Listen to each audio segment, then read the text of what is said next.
Yeah, DB. Oh, just cleaning out the deadwood. Okay. Look, Mr. Cannell, I just can't afford to be without work right now, not even for a day. I've got a mother and 2 kid sisters. More good luck telegrams. Well, you know how it is. I've just got to keep on working, see? Sorry, sister. I was sent down here to clean house. I told you I can't use your column anymore. It's lavender and no lace. Send those other people in.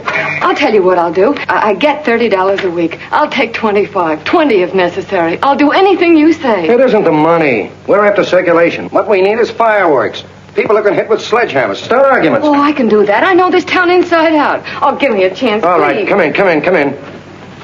Cashier's got your check. Who are these people? Gibbs, Frawley, Cunningham, Giles. Hey, you sister. Don't forget to get out your last column before you pick up your check.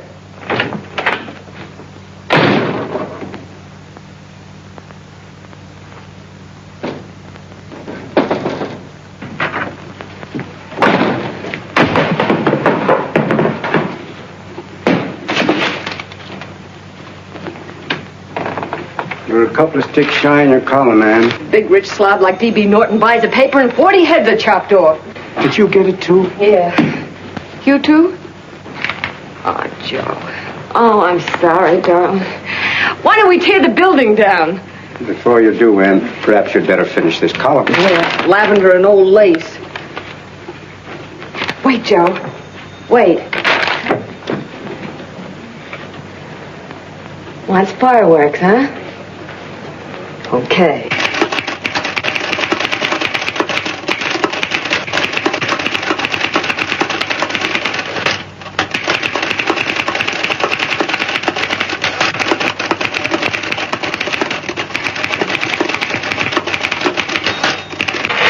Here. Below is a letter which reached my desk this morning. It's a commentary on what we laughingly call a civilized world. Dear Miss Mitchell, 4 years ago I was fired out of my job. Since then I haven't been able to get another one. At first I was sore at the state administration because it's on account of the slimy politics here we have all this unemployment. But in looking around, it seems the whole world's going to pot. So in protest, I'm going to commit suicide by jumping off the City Hall roof. Signed, a disgusted American citizen, John Doe.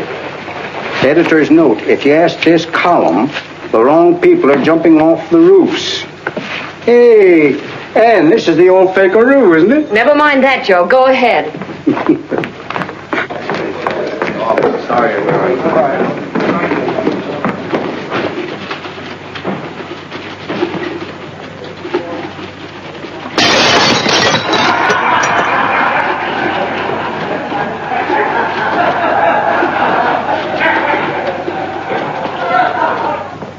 And it's because of the slimy politics that we have all this unemployment here. There it is. That's D.B. Norton's opening attack on the governor. Why, Jim, it's just a letter sent into a column. No, I can smell it. That's Norton. Good morning, gentlemen. Good morning, Governor. You're rather early. Governor, did you happen to see this in a new bulletin? Yes. I had it served with my breakfast this morning. Jim thinks it's D.B. Norton at work. Of course it is. Oh, come, Jim. That little item, D.B. Norton does things in a much bigger way. This is his opening attack on you, Governor. Take my word for it. What did he buy a paper for? Why did he engage a high-pressure editor like Cannell for? He's in the oil business. I tell you, Governor, he's after your scalp. All right, Jim, all right. Don't burst a blood vessel. I'll look into it. Will you get me Spencer of the Daily Chronicle, please? Yes, I saw it, Governor. If you ask me, that's a phony letter. Why, that gag has got whiskers on it. Okay, I'll get the mayor and maybe the Chamber of Commerce to go after them. Get Mayor Lovett on the phone. Sorry, the mayor's busy on the other phone. Yes, I know, Mrs. Brewster. It's a terrible reflection on our city. I've had a dozen calls already. Spencer of the Chronicle. Hold it. Just a minute. Yes, Mrs. Brewster. I'm listening. I insist that this John Doe man be found and given a job at once. Now, if something isn't done about it, I'll call out the whole auxiliary. Yes, and the junior auxiliary, too. We'll hold a meeting and see that it is. Yes, Spencer? So, Who? The governor? Well, what about me? It's my building he's jumping off of, and I'm up for re-election, too. What are you doing? Get Cannell at the bulletin. Why, he's liable to go right past my window. Get me Cannell. What was that? What? Out the window. Something just flew by. I didn't see anything. Well, don't stand there, you idiot. Go and look. Open the window. Oh, why did he have to pick on my building? Is there a crowd in the street? No, sir. Then maybe he's caught on a ledge. Look again.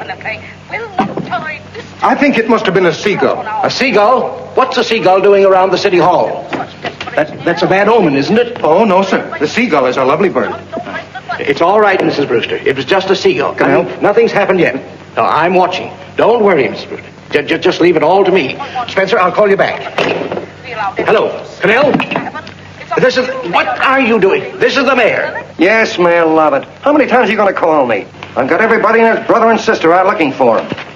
Did you see the box I'm running?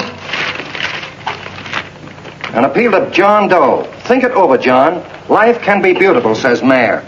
If you need a job, apply to the editor of this paper and so forth and so forth. Okay, Mayor, I'll let you know as soon as I have something. What? Well, pull down the blinds. Went up to Miss Mitchell's house, boss. Boy, she's in a bad way. Where is she? Hey, do you know something? She supports a mother and 2 kids. What do you know about that? Did you find her? No. Her mother's awful worried about her. When she left the house, she said she was going on a roaring drunk. The girl, I mean. Go out and find her. Sure. Hey, but the biggest thing I didn't tell you, her old man's Doc Mitchell. You know the doctor saved my mother's life and wouldn't take any money for it? You remember that. Okay, boss, I'll go and look for her. Holy smokes, Commissioner, you've had 24 hours. Okay, Hawkshaw, grab a pencil. Here it is again. About 5'5", brown eyes, light chestnut hair, and as fine a pair of legs as ever walked into this office. Did you want to see me? No. I've had the whole Army and Navy out searching for you because that's a game we play here every day. I remember distinctly being fired. That's right. But you have a piece of property that still belongs to this newspaper, and I'd like to have it. What's that? The letter. What letter? The letter from John Doe. Oh. The whole town's in an uproar. We've got to find him, and the letter's the only clue. There is no letter. We'll get a handwriting expert to... What? There is no letter. Say that again. There's no letter. I made it up. You made it up. Mm-hmm. You said you wanted fireworks. Don't you know there are 9 jobs waiting for this guy? 22 families want to board him free. 5 women want to marry him, and the mayor's practically ready to adopt him, and you... Just called the morgue, boss. He said there's a girl there... Shut up. Ann! Say, why didn't you... Baby! Only one thing to do, Hank. Drop the whole business quickly. How? Run a story. Say John Doe was in here and is sorry he wrote the letter and... That's right. They've got it, sure. He came in here and I made him change his mind. Bulletin editor saves John Doe's life. Well, it's perfect. I'll have Ned write it up. Oh, Ned, I got a story I want you to... Wait a minute. Listen, you great, big, wonderful genius of a newspaper man. You came down here to shoot some life into this dying paper, didn't you? Well, the whole town's curious about John Doe, and boom, just like that, you're going to bury him. There's enough circulation in that man to start a shortage in the ink market. In what man? John Doe. What John Doe? John Doe, the one I made up. Look, genius. Now, look.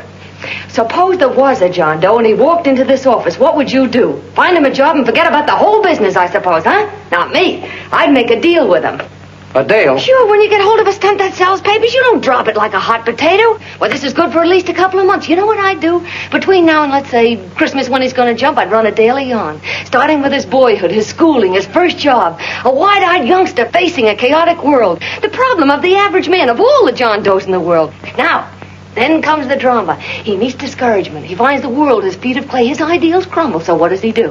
He decides to commit suicide and protest against the state of civilization. He thinks of the river, but no, he has a better idea. The city hall. Why? Because he wants to attract attention. He wants to get a few things off his chest, and that's the only way he can get himself heard. So? So he writes me a letter, and I dig him up. He pours out his soul to me. And from now on, we quote, I protest by John Doe. He protests against all the evils in the world. The greed, the lust, the hate, the fear. All of man's inhumanity to man. Arguments will start. Should he commit suicide or should he not? People will write in pleading with him. But no, sir. John Doe will remain adamant. On Christmas Eve, hot or cold, he goes. See? Very pretty.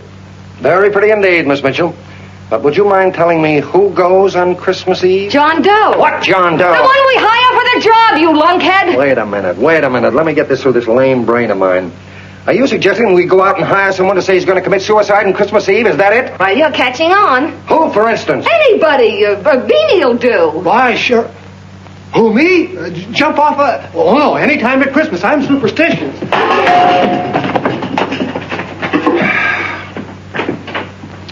Miss Bishop, do me a favor. Will you go on out and get married and have a lot of babies, but Stay out of newspaper business. Better get that story in, Hank. It's getting late. You're supposed to be a smart guy. If it was raining $100 bills, you'd be out looking for a dime you lost someplace.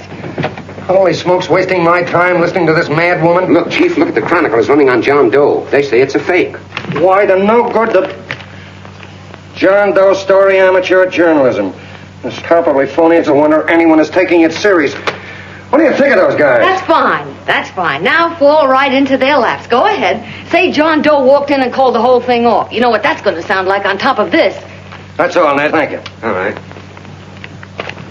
Amateur journalism, huh? Why, that bunch of sophomores, I can teach them more about... Hey, boss, get a load of this. What? Look. What do they want? They all say they wrote the John Doe letter. Oh, they all wrote the letter. Tell them all to wait. Look, Mr. Cannell, one of those men is your John Doe. They're desperate and will do anything for a cup of coffee. Pick one out and you can make the Chronicle eat their words. I'm beginning to like this. If you ask me, Hank, you're playing around with dynamite. No. The gal's right. We can't let the Chronicle get the laugh on us. We've got to produce a John Doe now. Amateur journalism, huh? I'll show those guys. Sure, and there's no reason for them to find out the truth either, because, naturally, I won't say anything. Okay, sister, you get your job back. Plus a bonus.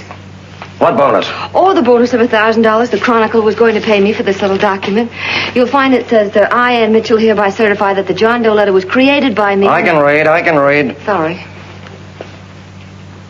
You think this is worth $1,000, do you? Oh, the Chronicle would consider it dirt cheap. Packs everything, including a gun. Okay, sister, you got yourself a deal. Now let's take a look at the candidates. The one we pick has got to be the typical average man.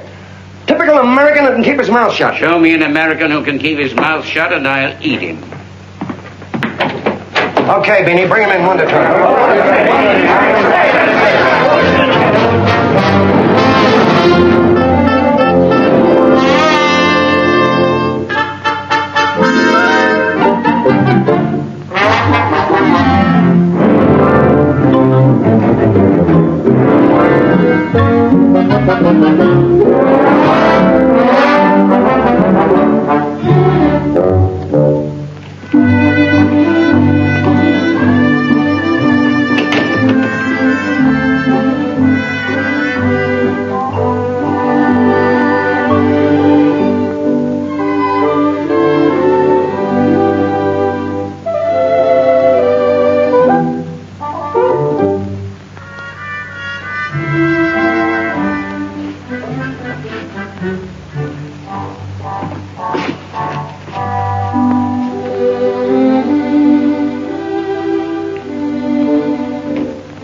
Did you write that letter to Miss Mitchell?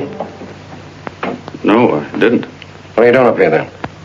Well, the paper says there were some jobs around loose. Thought there might be one left over. Had any schooling? Yeah, a little. What do you do when you work? I used to pitch. Baseball? Yeah. So my wing went bad. Where'd you play? Bush leagues, mostly. How about family? Got any family? No. Oh, just traveling through, huh? Yeah. Me and a friend of mine. He's outside. Looks all right. It's perfect. A baseball player. What could be more American? I wish he had a family, though. Be less complicated without a family. Look at that face. It's wonderful. They'll believe him. Come on. What's your name? Willoughby.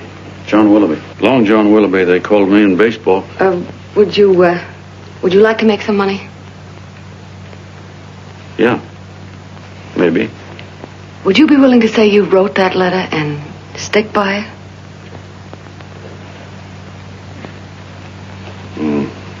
I get the idea. Yeah. Maybe. That's our man. He's made to order. No. He don't seem like the kind of a guy that'd fall in line. When you're desperate for money, you do a lot of things, Mr. Cannell. He's our man, I tell you. He's fainted. Get some water, quickly. Hurry up, Pop. Oh. Right here, sit down. Huh? You all right? Yeah, I'm all right. How many is that, 6?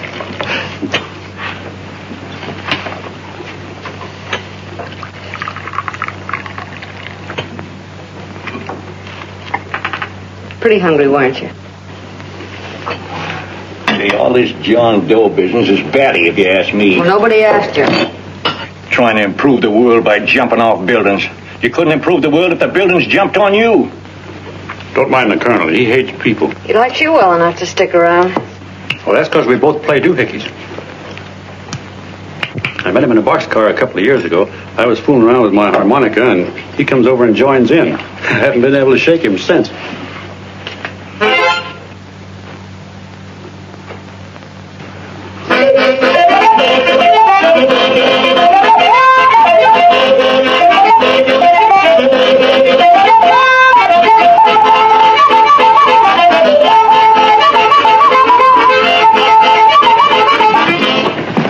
Boys, here he is. No, you can't take pictures of him like that, eating a sandwich and with a beard. But he's going to jump off a building. Yes, but not because he's out of a job. That's not news. This man's going to jump as a matter of principle. Well, maybe you're right. We'll clean him up and put him in a hotel room under bodyguards. We'll make a mystery out of him. Did you speak to Mr. Norton? Thinks it's terrific. Says for us to go the limit. Wants us to build a bonfire under every big shot in the state. Oh, swell. Is that the contract? Yeah. What's he doing here? Friend of his. They play duets together. Duets? But can we trust him? Oh. I trust him.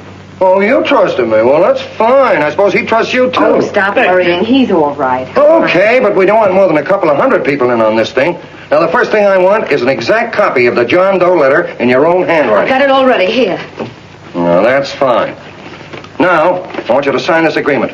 It gives us an exclusive story under your name, day by day, from now until Christmas. On December 26th, you get one railroad ticket out of town. And the Bulletin agrees to pay to have your arm fixed. That's what you want, isn't it? Yeah, but it's got to be by Bonesetter Brown. Okay, Bonesetter Brown goes. Here, sign it. Meanwhile, here's $50 spending money. That's fine. Beanie? Yes, boss. Take charge of him. Get him a suite at the Imperial and hire some bodyguards. Yeah, and some new clothes, Beanie. Think we better have him to Laos? Yeah. Both of them? Yes, both of them, but don't let them out of your sight. Hey, Beanie, gray suit, huh? Yeah. Okay, fellas.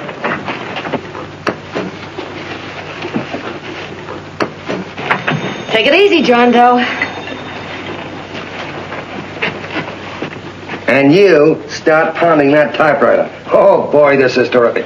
No responsibilities on our part, just statements from John Doe that can blast our heads off. Before you pop too many buttons, don't forget to make out that check for $1,000. Okay, fellas. Now, let me see. You sit outside the door. Nobody comes in. See, you two fellas sit in here. Hey, pretty nifty, huh? You ain't gonna get me to stay here. Sure you are. No, sir. That spot under the bridge where we slept last night's good enough for me. Say, what'll I do with this baggage? Go stick him in the bedroom. Give me mine. I ain't staying. You know, we were headed for the Columbia River country before all this John Doe business came up. You remember that, don't you? Sure, I remember. Say, did your ears pop coming up in the elevator? Mine did. All along, John. I tell you, it's no good. You're going to get used to a lot of stuff that's going to wreck you. Why, that $50 in your pocket's beginning to show up on you already. And don't pull that on me, neither. Stop worrying, Colonel. I'm going to get my arm fixed out of this. Hey, here's some cigars the boss sent us. Have one. Hey, Help cigar. yourself. No.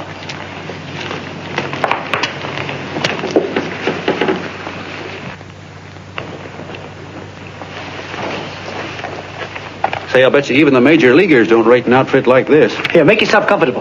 Paper? I don't read no papers, and I don't listen to radios either. I know the world's been shaped by a drunken barber, and I don't have to read it. I've seen guys like you go under before.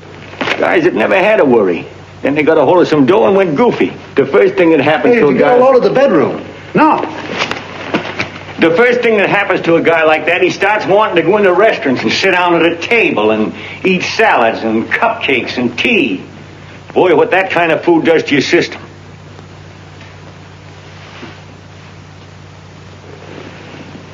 The next thing the dope wants is a room. Yes, sir, a room with steam heat and curtains and rugs. And before you know it, he's all softened up and he can't sleep unless he has a bed.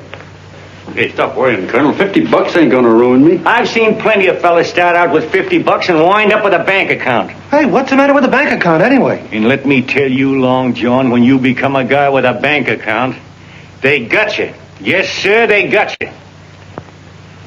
Who's got him? The helots. Who? Hey, there's the City Hall tower I was supposed to jump off of. It's even higher than this. Who's got him? The helots. Woo! Hey, wait a minute! You're not supposed to jump on Christmas Eve. Do you want to get me in a jam? If it's going to get you in the jam, we'll do you a favor. I won't jump. And when they got you, you got no more chance than a road rabbit. Hey, who'd you say was going to get him? Say, is this one of those places where you ring if you want something? Yeah, just use the phone. Boy, I've always wanted to do this. Hey, Doc, look. Look, Doc. Give me that again, will you? Who's going to get him? The helots. Who are they? Listen, sucker, you ever been broke? Sure, mostly often. All right. You're walking along. Not a nickel in your jeans. You're free as the wind. Nobody bothers you. Hundreds of people pass you by in every line of business. Shoes, hats, automobiles, radios, furniture, everything. And they're all nice, lovable people. And they let you alone. Is that right? Then you get a hold of some dough, and what happens? All those nice, sweet, lovable people become helots. A lot of heels. They begin creeping up on you, trying to sell you something. They get long claws, and they get a stranglehold on you.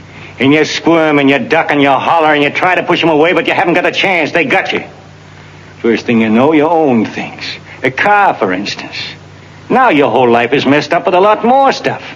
You get license fees, and number plates, and gas, and oil, and taxes, and insurance, and identification cards, and letters, and bills, and flat tires, and dents, and traffic tickets, and motorcycle cops, and courtrooms, and lawyers, and fines, and 1,000,001 other things. And what happens? You're not the free and happy guy you used to be. You got to have money to pay for all those things. So you go after what the other fellas got. And there you are. You're a helot yourself.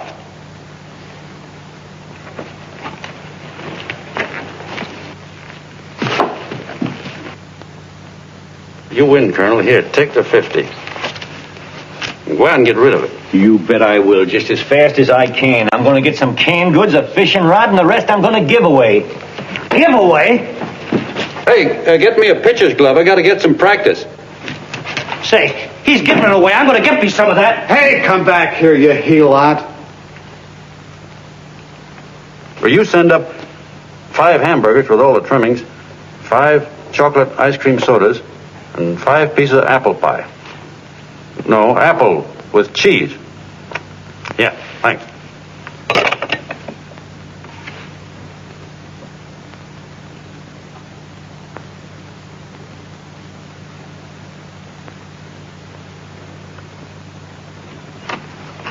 Hello there. Well, well. If it isn't the man about town. All set, Miss Ann. Oh, yes. Let's go. Let's see, we want some action in these pictures. Action? Mm-hmm. That's good. No. This man's going to jump off a roof. Oh. Here, wait a minute. Let me comb your hair. Sit down. Yeah, that's better.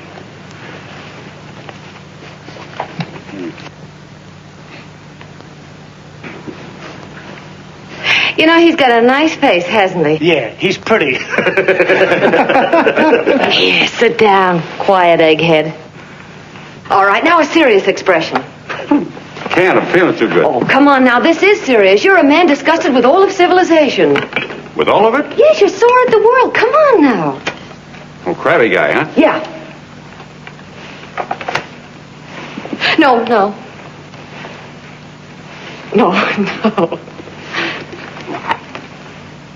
No, look. You don't have to smell the world. Well, all those guys in the Never picture mind stand- those guys. All right, stand up. Now, let's see what you look like when you protest. Against what? Against anything, just protest. You got me. Oh, look, I'm the umpire, and you just cut the heart of the plate with your fast one, and I called it a ball. What would you do? Oh, you did, huh? Yeah. Why can't you call him right, you boneheaded... Grab it, Eddie, grab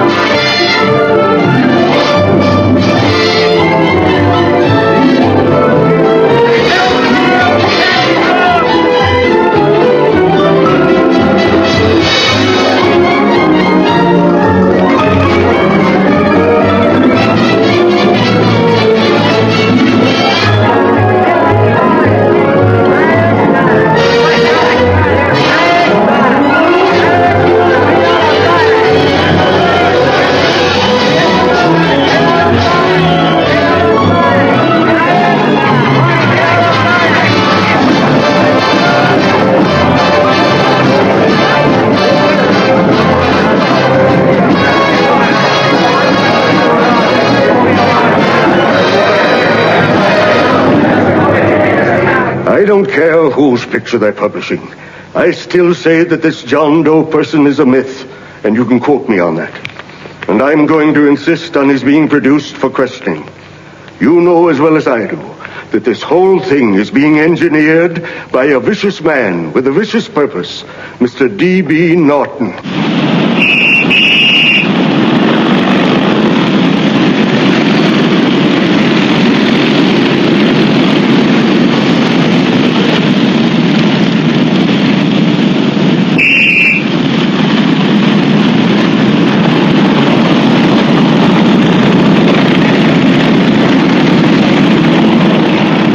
And Miss Mitchell are at the house, sir. Oh, they are? All right, come on. Personally, I think it's just plain stupidity to drop it. Now, you should see his fan mail. Thousands. Why, it's going over like a house afire. What are you afraid of, Cannell? It's doubled our circulation. Yeah, but it's got everybody sore. Ads are being pulled. The governor's starting a libel suit. What's more, they all know John Doe's a phony, and they insist on seeing Well, what about it? Let them see him. We'll go on one better. They can also hear him. You own a radio station, Mr. Norton. Why not put him on the air? Watch out for this damn DB. She'll drive you batty. Oh, Look, we can't let him get to this Bush League pitcher and start pumping him. Good night. Now, tell him what that screwball might do. I walk in yesterday, here he is, standing on a table with a fishing pole, fly casting. Take my advice and get him out of town before this thing explodes in our faces. If you do, Mr. Norton, you're just as much of a dumb cluck as he is. Excuse me. No, you got yourself a meal ticket and you hate to Sure, let it's go. a meal ticket for me, I admit it, but it's also a windfall for somebody like Mr. Norton who's trying to crash national politics. That's what you bought the newspaper for, isn't it? You want to reach a lot of people, don't you? Well, put John Doe in the air and you can reach 130 million of them. He can say anything he wants and they'll listen to him. All right, we'll forget the governor and the mayor and all the small fry like that. This can arouse national interest. If he made a hit around here, he can do it every place else in the country. And you'll be pulling the strings, Mr. Norton.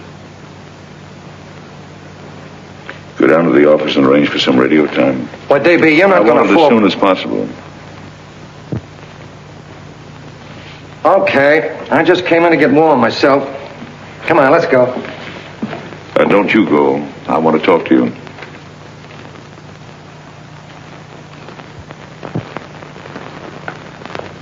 Sit down.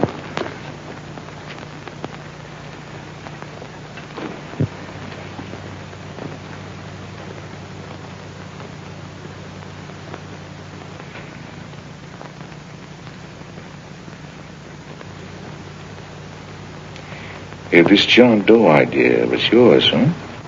Yes, sir.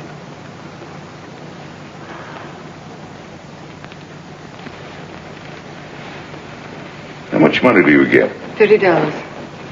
$30. Well, what are you after? I mean, what do you want? A journalistic career? Money. Money? Well, I'm glad to hear somebody admit it. Do you suppose you could write a radio speech that would put that fellow over? Oh, I'm sure I can. Do it and I'll give you $100 a week. $100? That's only the beginning. You play your cards right and you'll never have to worry about money again. Oh, I knew it. Hello. Hello. Whenever there's a pretty woman around. This is my nephew, Ted Sheldon, Miss Mitchell. How do you do? How do you do? All right, Casanova, I'll give you a break. See that Miss Mitchell gets a car to take her home. Always reading my mind, aren't you? Thank you very much for everything. And Miss Mitchell, I think from now on you'd better work directly with me. Yes, sir.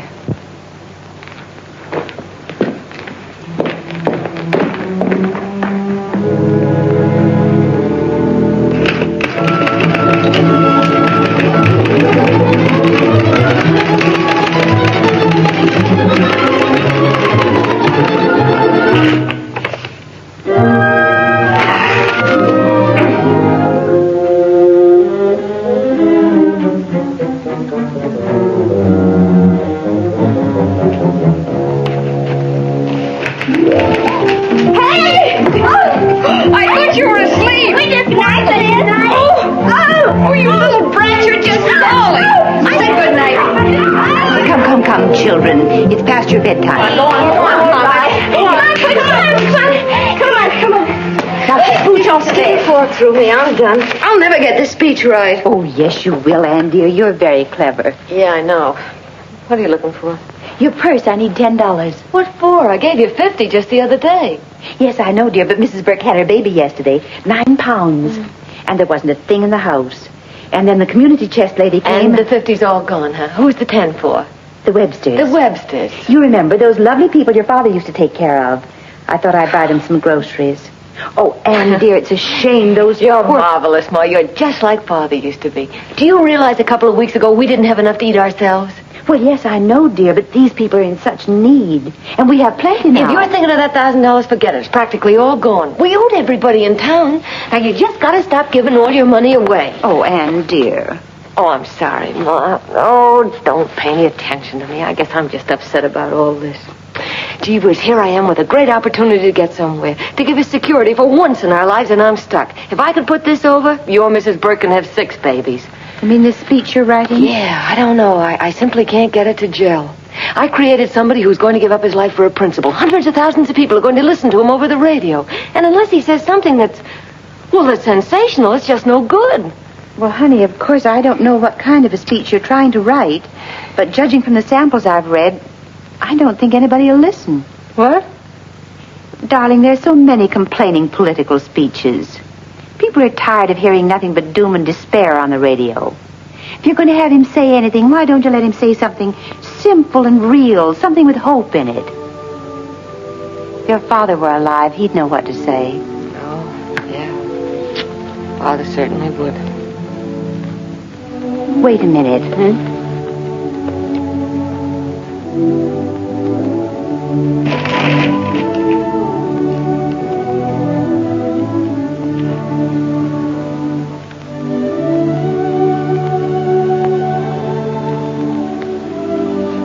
That's your father's diary, Anne. Father's... I never knew he had a diary.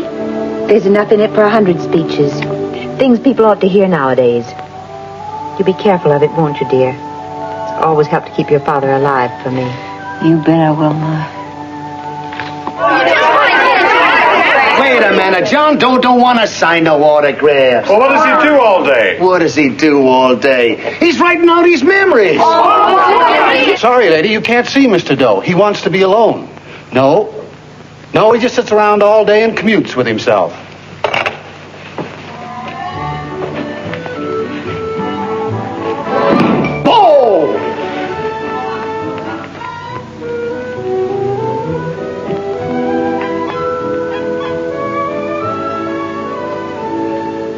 I don't know how you're going to stand it around here till after Christmas. I'll bet you ain't heard a train whistle in 2 weeks.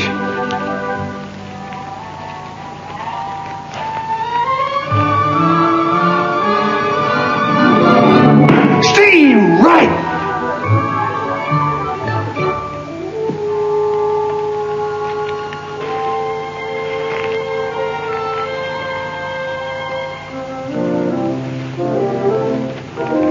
I know why you're hanging around.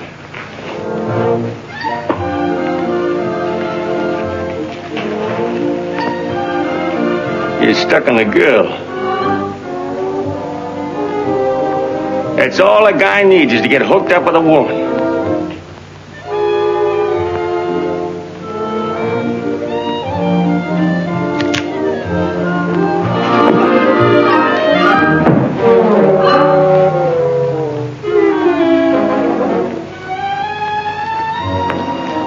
What was that, a single? First baseman dropped the ball. Butterfingers. Tough luck, pal.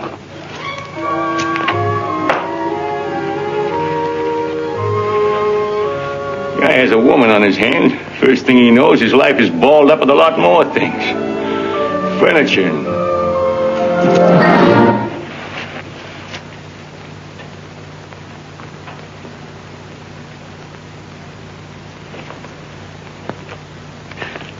Did you get him? You're out. Swell. What's this, the end of the 8th? 9th.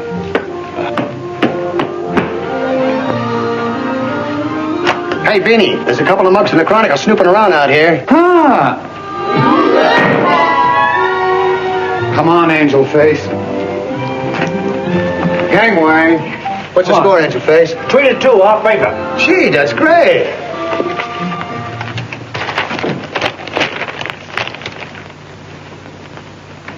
Hey, you got swell form there. Must have been a pretty good pitcher. Pretty good. Say, I was just about ready for the major leagues when I chipped a bone in my elbow. I got it pitching a 19-inning game. 19? Yeah. There was a major league scout there watching me, too. And he came down after a game of the contract. You know what? I couldn't lift my arm to sign it. I'll be okay, though, as soon as I get it fixed up. It's too bad. What do you mean, too bad? Huh? Oh, that you'll never be able to play again. What are you talking about? I just told you I was going to get... Well, you know how they are in baseball if a guy's mixed up in a racket. Racket? What do you mean? Well, I was just thinking about this John Doe business. Why, as soon as it comes out it's all a fake, you'll be washed up in baseball, won't you? Yeah. Doggone. I never thought about that.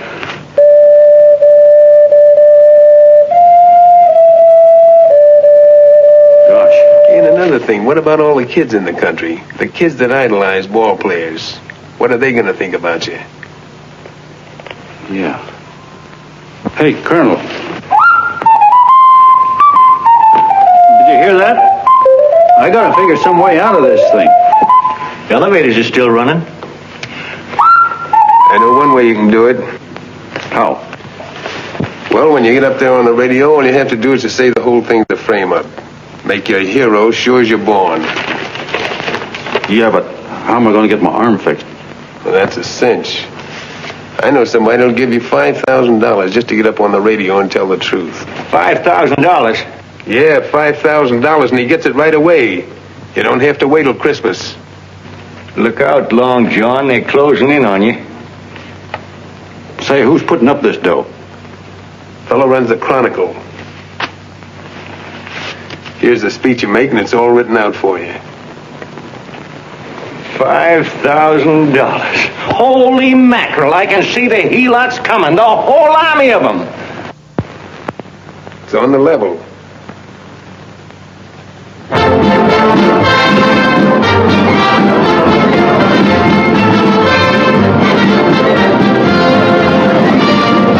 No, I'm sorry.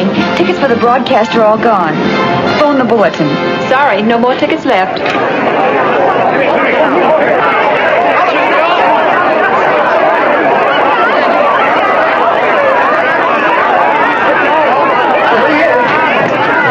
Hello, John. All set for the big night? Swell. Turn around. One moment. Now stand still. Hold it, Mr. Doe. Big smile, Mr. Doe. Okay, Jeannie, that's all. Take him out. Come on. Now, look, John, here's the speech. It's in caps and double spaced. You won't have any trouble reading it. Not nervous, are you? No. Of course not. He wouldn't be. Who? John Doe, the one in there. Hey, don't let your knees rattle. It picks up on the mic. Oh, Beanie, you needn't be nervous, John. All you have to remember is to be sincere. Pick up that phone, Miss Mitchell. It's for you. Okay. Hello? Yes, Mother. Oh, thank you, darling. Oh, there he is, the poor dear man. Oh, good luck to you, Mr. Doe. We want you to know that we're all for you. The girls all decided that you're not to jump off any roof at all. Oh, we'll stop it. You got the speech I gave you? Yeah. Now, look. I'll give this money to the colonel just as soon as you get started. We'll have a car waiting at the side entrance for you. Okay. How'd you get in here? Huh? Oh, I just came in to wish him luck. Come on, out. Mother says good luck, too. John, when you read that speech, please believe every word of it. He's turned out to be a wonderful person, John. Who? John Doe, the one in the speech. Oh. You know something? I've actually fallen in love with him. All right, there he is, sister. Now, come on, plenty of bones. What's the idea? No, that's too much. That's not so much. Come on, that's it. Oh, this is no time for cheap publicity, Mr. Cannell. Listen, if that guy lays an egg, I want to get something out of it.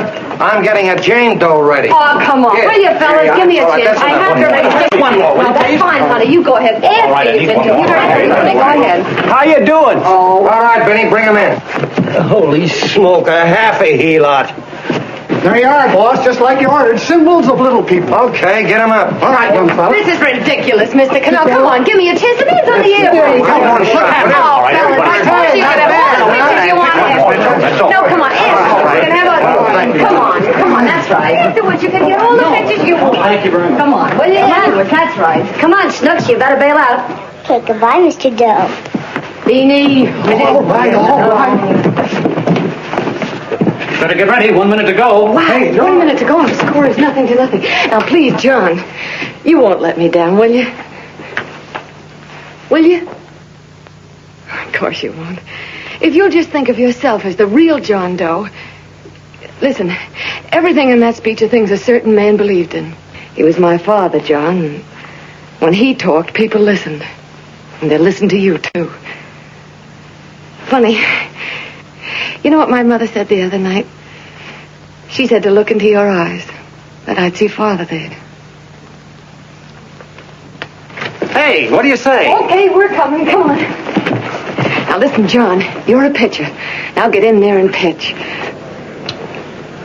Good luck. Give him room, let him through. Come on.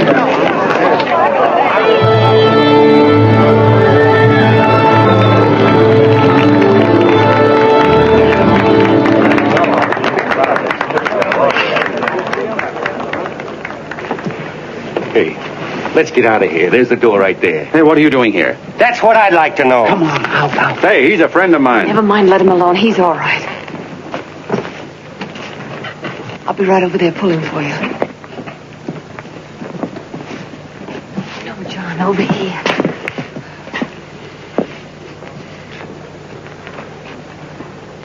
Stand by.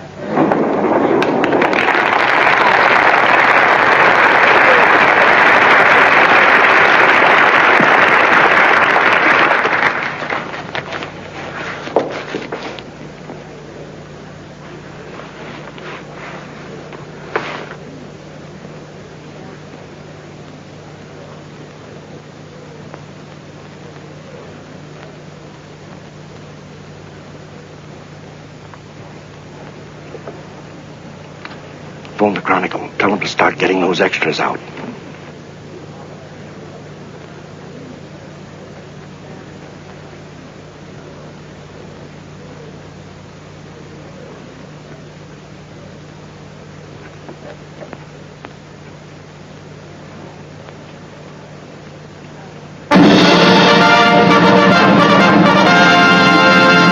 And good evening, ladies and gentlemen. This is Kenneth Fry speaking for the New Bulletin. Tonight we give you something entirely new and different.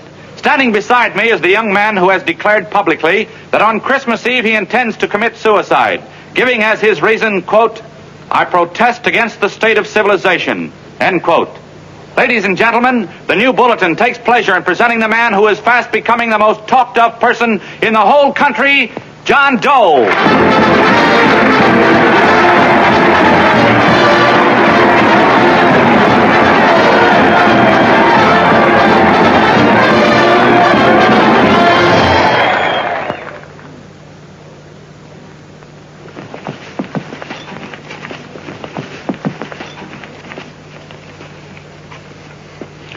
Ladies and gentlemen, I am the man you all know as John Doe. I took that name because it seems to describe the average man.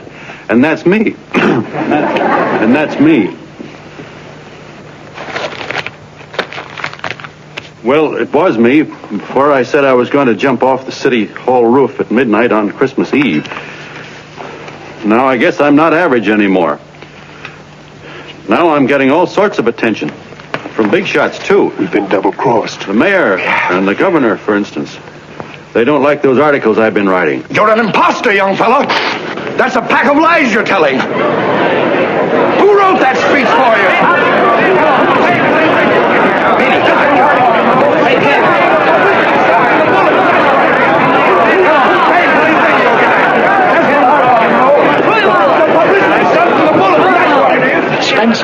Ladies and gentlemen, the disturbance you just heard was caused by someone in the audience who tried to heckle Mr. Doe. The speech will continue.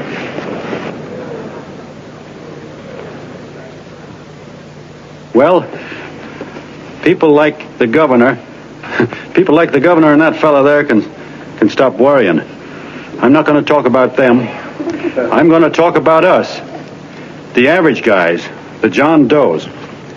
If anybody should ask you what the average John Doe is like, you couldn't tell him because he's 1,000,001 things. He's Mr. Big and Mr. Small. He's simple and he's wise. He's inherently honest, but he's got a streak of larceny in his heart. He seldom walks up to a public telephone without shoving his finger into the slot to see if somebody left a nickel there.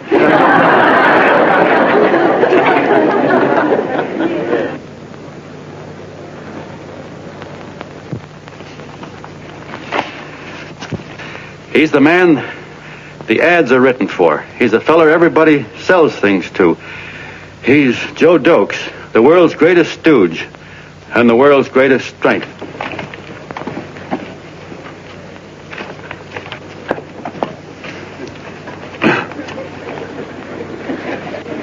Yes, sir. Yes, sir, we're a great family, the John Does. We're the meek who are supposed to inherit the earth. You'll find us everywhere. We raise the crops, we dig the mines, work the factories, keep the books, fly the planes, and drive the buses. And when a cop yells, "Stand back there, you," he means us, the John Does. Well, what kind of a speech is that? Didn't you read it? We've existed since time began. We built the pyramids.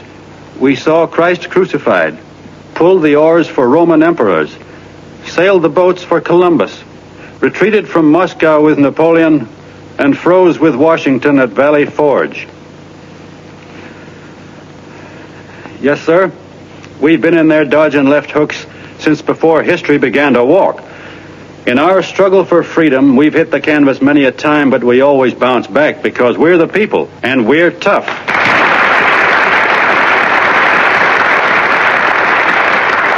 They've started a lot of talk about free people going soft, that we can't take it.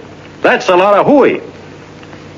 A free people can beat the world at anything, from war to tiddlywinks, if we all pull in the same direction.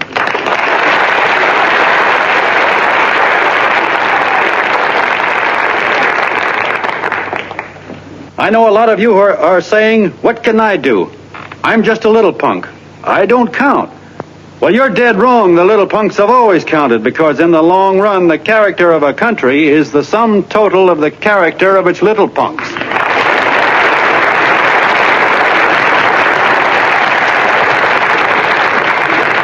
But we've all got to get in there and pitch. We can't win the old ball game unless we have teamwork. And that's where every John Doe comes in. It's up to him to get together with his teammate. And your teammate, my friends, is the guy next door to you. Your neighbor. He's a terribly important guy, that guy next door. You're going to need him, and he's going to need you, so look him up. If he's sick, call on him. If he's hungry, feed him. If he's out of a job, find him one. To most of you, your neighbor is a stranger, a guy with a barking dog and a high fence around him. Now, you can't be a stranger to any guy that's on your own team.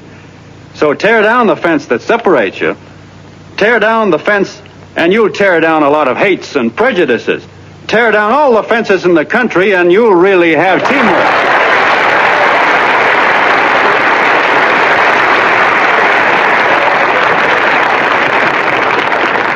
I know a lot of you are saying to yourselves, he's asking for a miracle to happen. He's expecting people to change all of a sudden. Well, you're wrong. It's no miracle. It's no miracle because I see it happen once every year. And so do you. At Christmas time. There's something swell about the spirit of Christmas, to see what it does to people, all kinds of people. Now, why can't that spirit, that same warm Christmas spirit, last the whole year round? Gosh, if it ever did, if each and every John Doe would make that spirit last 365 days out of the year, we'd develop such a strength, we'd create such a tidal wave of goodwill that no human force could stand against it. Yes, sir, my friends, the meek can only inherit the earth when the John Does start loving their neighbors. You better start right now. Don't wait till the game is called on account of darkness. Wake up, John Doe. You're the hope of the world.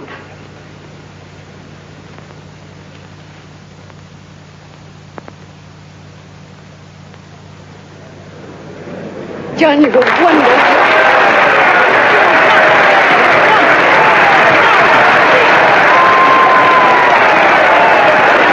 Let's get out of here. Now you're talking.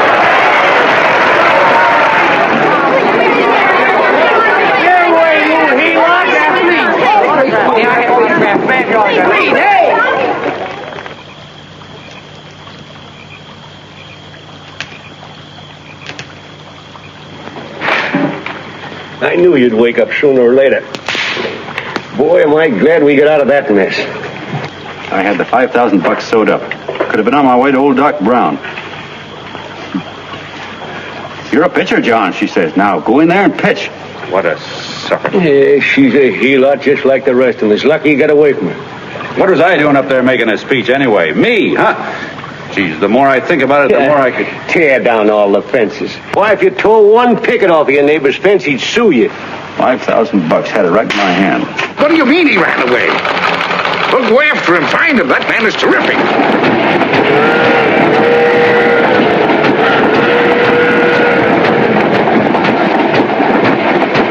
Columbia River, here we come.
About that big and about that thick?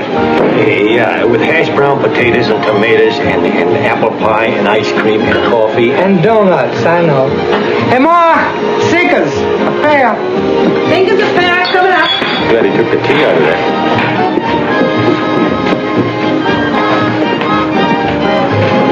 Hey, look.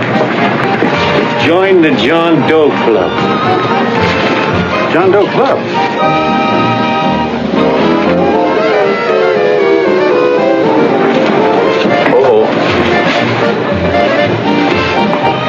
You John Doe? Who? John Doe. Ah, you need glasses, buddy. Oh, but Jay, it's a spitting image of John Doe. Yeah, but his name is Willoughby. I'm John Willoughby. I'm a baseball player. Sure. Oh, no, I'd know that voice anyway. You can't kid me. You John Doe. Hey, Ma! Ma! That's John Doe. John Doe? Yeah, sitting right there, big as life. Who'd you say it was? John Doe, the big guy there. I know. Pictures in the paper. That's John Guy. John Doe. John Doe.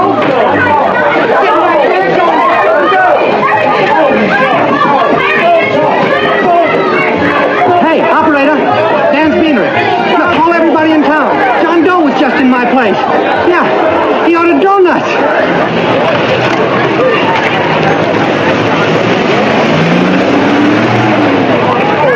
John Doe. See John Doe. Come on.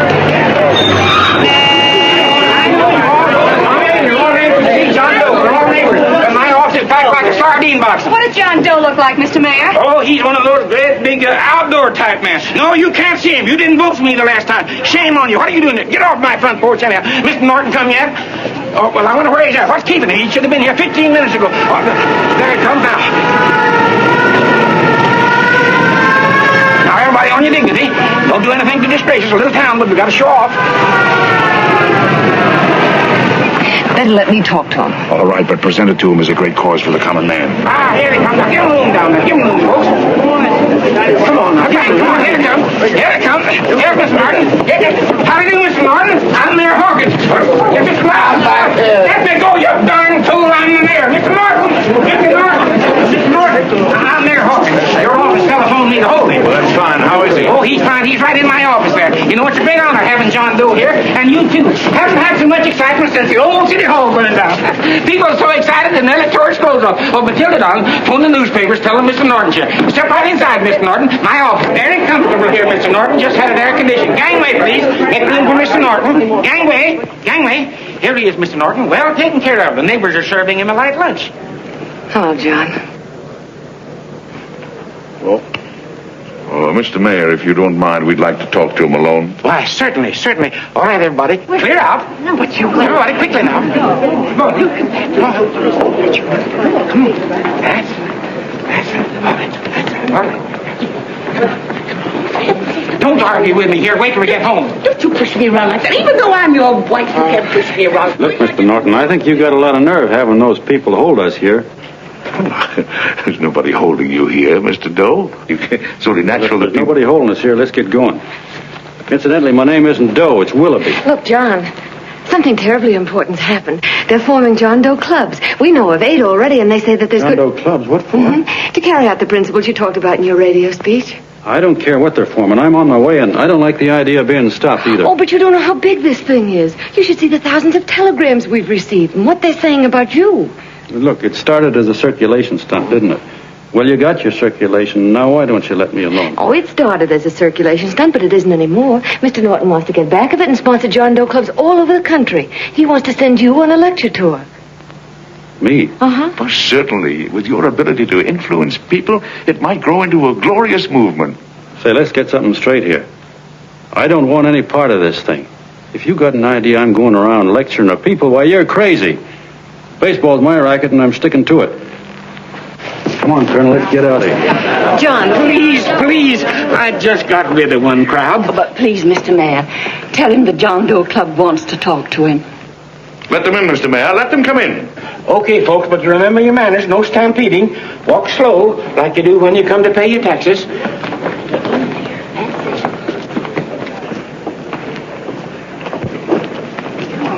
Okay. All right, give me a chance. Come right in. My name's Bert Hansen, Mr. Doe. I'm the head soda jerker at Schwabacker's drugstore. Well, sir, you see, me and my wife, we heard your broadcast, and we got quite a bang out of it. Especially my wife. Kept me up half the night saying, that man's right, honey. The trouble with the world is nobody gives a hoot about his neighbor. That's why everybody in town's sore and cranky at each other. And I kept saying, well, that's fine, but how's a guy going to go around loving the kind of neighbors we got? Old Sourpuss, for instance. You see, Sourpuss Smithers is a guy who lives all alone next door to us. He's a cranky old man that runs a second-hand furniture store. We haven't spoken to him for years. I always figured he was an ornery old gent that hated the world because he was always slamming his garage door and playing the radio so loud he kept half the neighbors up.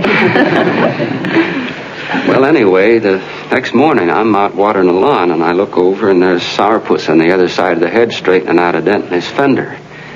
And my wife yells to me out the window. She says, go on, speak to him, Bert. And I figured, well, heck, I can't lose anything, so I yelled over to him, good morning, Mr. Smithers. He went right on pounding his fender. Was I burned? So I turned around to give my wife a dirty look, and she said, louder, he didn't hear you. So in a voice you could have heard in the next county, I yelled, good morning, Mr. Smithers. Well, sir, you could have knocked me over with a feather. Old Sourpuss turned around, surprised-like, and he put on a big smile, came over and took my hand like an old lodge brother, and he said, good morning, Hanson. I've been wanting to talk to you for years, only I thought you didn't like me. And then he started chatting away like a happy little kid, and he got so excited his eyes all... Well, Mr. Doe, before we got through, I found out Smithers is a swell egg, only he's pretty deaf, and that accounts for all the noises. And he says it's a shame how little we know about our neighbors. And then he got an idea, and he said, how's about inviting everybody someplace where we can all get together and know each other a little better? Well, I'm feeling so good by this time, I'm ripe for anything. So Smithers goes around the neighborhood inviting everybody to a meeting at the schoolhouse, and I tell everybody that comes in the store, including Mr. Schwabacker, my boss. I'm talking too much. Well, I'll be doggone if for 40 people don't show up. Of course, none of us knew what to do, but we sure got a kick out of seeing how glad everybody was just to say hello to one another. Tell him about making Sourpuss chairman. Oh, yeah, we made Sourpuss chairman and decided to call ourselves the John Doe Club. And say, incidentally, this is my wife. Come here, honey. This is my wife, Mr. Doe. How do you do, Mr. Doe? Sourpuss is here, too. Oh, is he? This is Sourpuss, or excuse me, Mr. Smithers, Mr. Doe. That's all right. If you didn't call me Sourpuss, it wouldn't feel natural. Well, anyway, I guess nearly everybody in the neighborhood came except the Delaney's. And the Delaney's live in a big house with an iron fence around it, and they always keep their blinds drawn. And we always figured that he was just an old miser that sat back counting his money, so why bother about inviting him? Until Grimes, the milkman, spoke up and he said, say, you've got the Delaney's all wrong. And then he tells us about how they canceled their milk last week. And how when he found a note in the bottle, he got kind of curious-like, and he sort of peeked in under the blinds and found the house was empty. If you ask me, he says, they're starving. Old man Delaney has been bringing his furniture over to my place at night, one piece at a time, and selling it. Yeah. And, well, sir, a half dozen of us ran over there to fetch him, and we brought him to the meeting. And what a reception they got. Why, everybody shook hands with him and made a fuss over them, and, well, finally, Mr. and Mrs. Delaney just sat right down and cried. And then we started to find out about a lot of other people. Yeah, sure. Well, you know Grubel, for instance. Grubel's here. See? Yeah, that's a... Of course, you don't know Grubel, but he's the man that everybody figured was the worst no-account in the neighborhood because he was living like a hermit, and nobody would have anything to do with him. That isn't Little Murphy. The postman told us the truth. Why, Grubel, he says, he lives out of garbage cans because he won't take charity, because it'd ruin his self-respect, he says. Just like you said on the radio, Mr. Doe. Well, sir, about a dozen families got together and gave Grubel a job watering their lawns. Isn't that wonderful? And then we found jobs for 6 other people, and they've all gone off for leave. Yeah, and my boss, Mr. Schwabacker, made a job in his warehouse for old man Delaney. And he gave you that $5 raise. Yeah, wasn't that swell? Why, Bert, I feel slighted. I'd like to join, but nobody asked me. Oh, I'm sorry, Mayor, but we voted that no politician could join. Just the John Does of the neighborhood, because you know how politicians are. Well, the reason we wanted to tell you this, Mr. Doe, was just to give you an idea of what you've started. And from where I'm sitting, I don't see any sense in you jumping off any building. No. Well, thank you for listening. Goodbye, Mr. Doe. You're a wonderful man, and it strikes me you can be mighty useful walking around for a while. Hey, goodbye, Mr. Doe. Goodbye, Mr. Doe.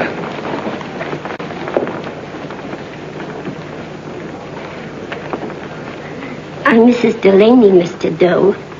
And God bless you, my boy.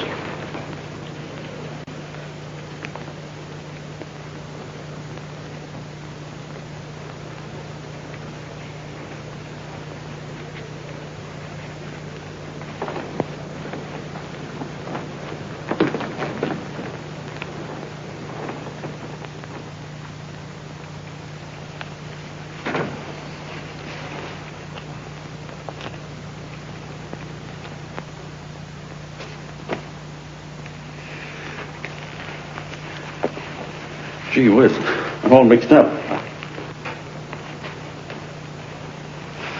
I don't get it. Look, all those swell people think I'm going to jump off a building or something. I never had any such idea. Gosh. The fellow'd have to be a mighty fine example himself to go around telling other people how to... Say, look, what happened the other night was on account of Miss Mitchell here. She wrote the stuff. Don't you see what a wonderful thing this can be? But we need you, John. You're hooked. I can see that right now. They got you. Well, I'm through. For 3 years, I've been trying to get you up to the Columbia River country. First it was your glass arm, then it was the radio, and now it's the John Doe clubs. Well, I ain't waiting another minute.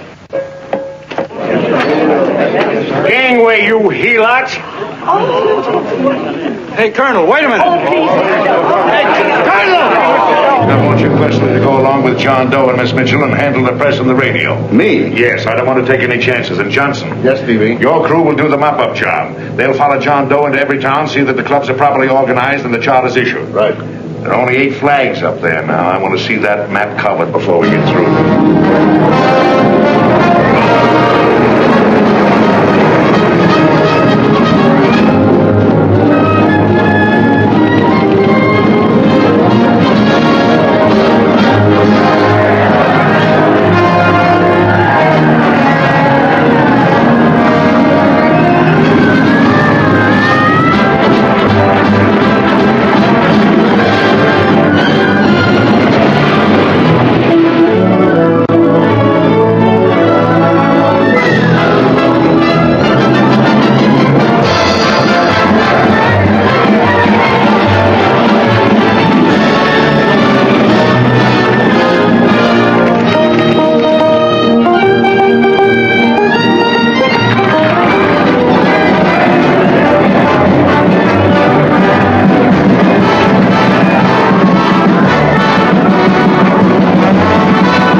ask for nothing.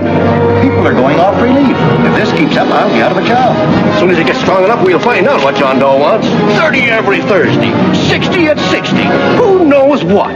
I'm sorry, boss. They just won't let anybody talk politics to them. It's crazy. We've got to get to them. They represent millions of voters.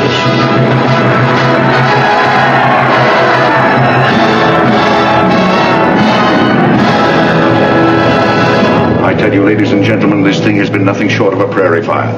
We've received so many applications for charters to the John Doe clubs, we haven't been able to take care of them. I'd hate to have that many pins stuck in me. This John Doe convention is a natural. It's going to put our city on the map. Why, over 2,400 John Doe clubs are sending delegates. Can you imagine that? You, Mr. Mayor, will be the official host. You will make the arrangements for decorating the city, parades, and a reception for John Doe when he gets home. And don't wear your high hat. No high hat? No high hat. And from you, Cannell, I want a special John Doe edition every day until the convention is over. And now, if you will, please step into the outer office and look your prettiest because there are photographers there to take pictures of this committee. Don't worry, Libby. Everything will be taken care of. Isn't it all too wonderful? Gather down here in a nice group. I'll get a nice picture of you. Oh, Mr. Mayor, would you step down in front row, please? You ladies get close to him. That's it. Well, I don't get it. Get what? Look, DB, I'm supposed to know my way around. This John Doe movement has cost you a fortune. Now, this convention is going to cost plenty. Well? Well, I'm stuck with 2 and 2, and I'm a sucker if I can make 4 out of it. Where do you come in? I'll have the satisfaction of knowing that my money has been spent for a worthy cause. I see. I better stick to running the paper, huh? I think maybe you better had. And Cannell, I'd like to have the John Doe contract, all the receipts for the money we advanced him, and the letter Miss Mitchell wrote, for which I gave her $1,000. Yes, sure. Well, we leave for the airport. Half an hour. Is that Johnny boy's room? Better hustle him up. He'll be ready on time. He's packing. Ah, good. Did you see his picture on the cover of Time? Yeah. I gotta give you credit, Annie girl. I've handled a good many big promotions in my time. Everything from a World's Fair to a Channel swimmer. But this one has certainly got me spinning. And now a John Doe convention. Wow. Say, if you could only get him to jump off the City Hall roof on Christmas Eve, I'd guarantee you 500,000 people there. Charlie. Huh? What do you make of him? Oh, Johnny boy? Well, I don't know what angle you want, but I'll give it to you quick. Number 1, he's got great yokel appeal, but he's a nice guy. Number 2, he's beginning to believe he really wrote that original suicide letter that you made up. Number 3, he thinks that you're Joan of Arc or something. Yeah, I know. Number 4, well, you know what number 4 is. He's nuts about you. Yeah, it's running out of his ears. You left out number 5. We're all heels, me especially. Holy smoke. Come in.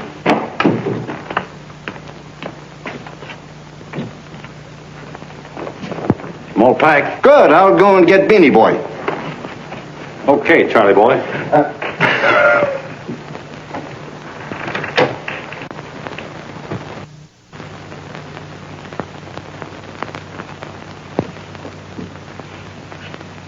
Can I help you pack? No, thank you.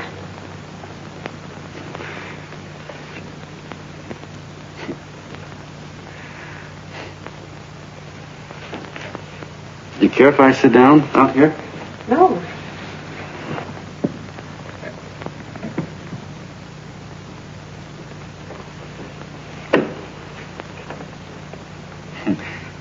You know, I had a crazy dream last night. It was about you. About me? Sure was crazy. I dreamt I was your father.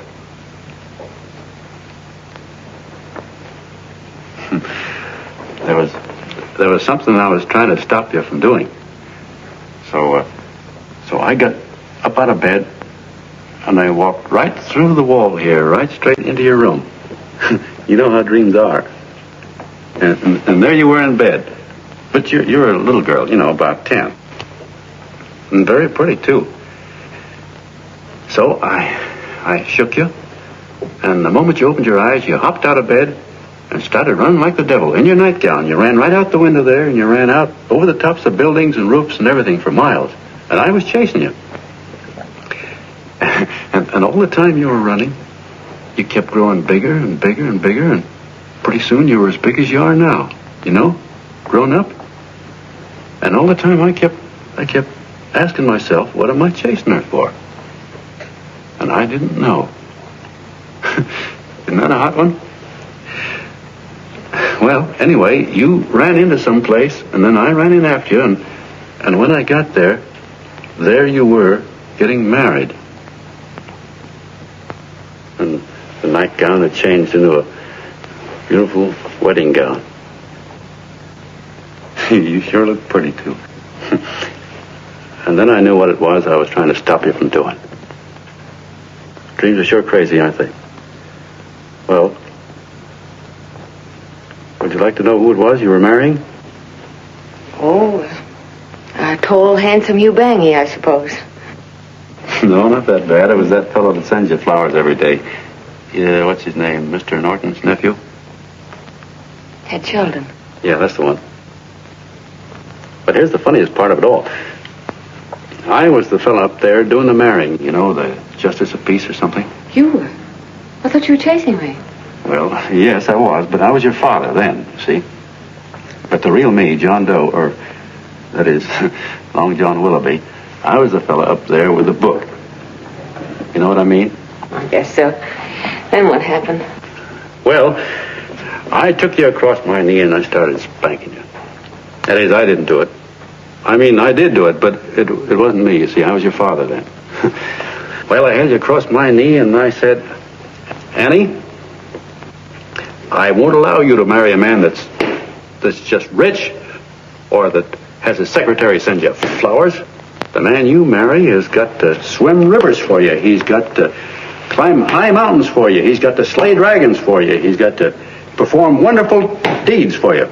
Yes, sir. And all the time, the guy up there, you know, with the book, me, just stood there nodding his head.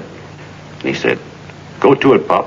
Whack her one from me, because that's just the way I feel about it, too. So he said, come on down here and whack her yourself. So I came down and I whacked you a good one. See? Then he whacked you. And I whacked you another one. We both started whacking you like...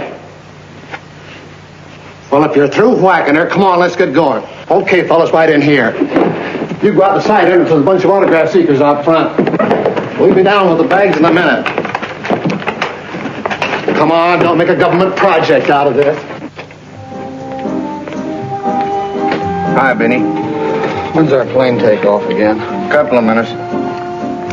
How many people do you think we've talked to already outside the radio? I mean... Oh, I don't know. About 300,000. 300,000. What makes them do it, Ann? What makes them come and listen and get up their John Doe clubs the way they do? I've been trying to figure it out. Look, John, what we're handing them are platitudes, things they've heard 1,000,000 times. Love thy neighbor, clouds have silver linings, turn the other cheek. It's just a... Yeah, I heard them 1,000,000 times, too, but there you are. Maybe they're like me, just beginning to get an idea what those things mean.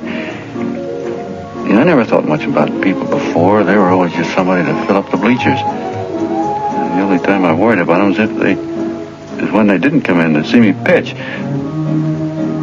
You know, lately I've been watching them when I talk to them. I could see something in their faces. I could feel that they were hungry for something. You know what I mean? Maybe that's why they came. Maybe they're just lonely and wanted somebody to say hello to. I know how they feel. I've been lonely and hungry for something practically all my life.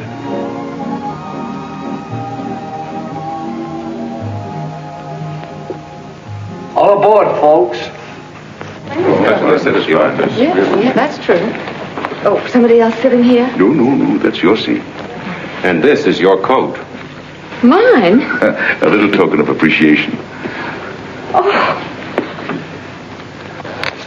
Oh, it's beautiful, D.B. Well, I don't quite know what to say. Well, don't say anything at all. Just sit down. Oh, Go ahead, open it.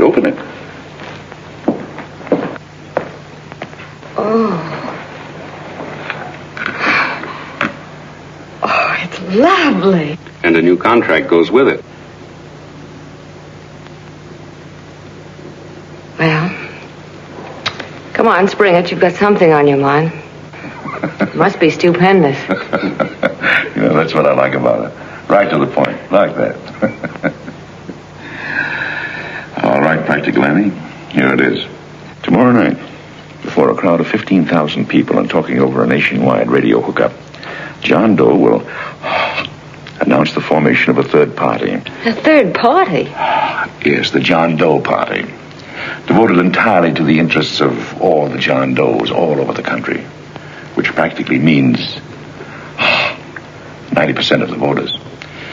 He will also announce the third party's candidate for the presidency. A man whom he personally recommends. A great humanitarian. The best friend the John Does have. Mr. D.B. Norton. Yes.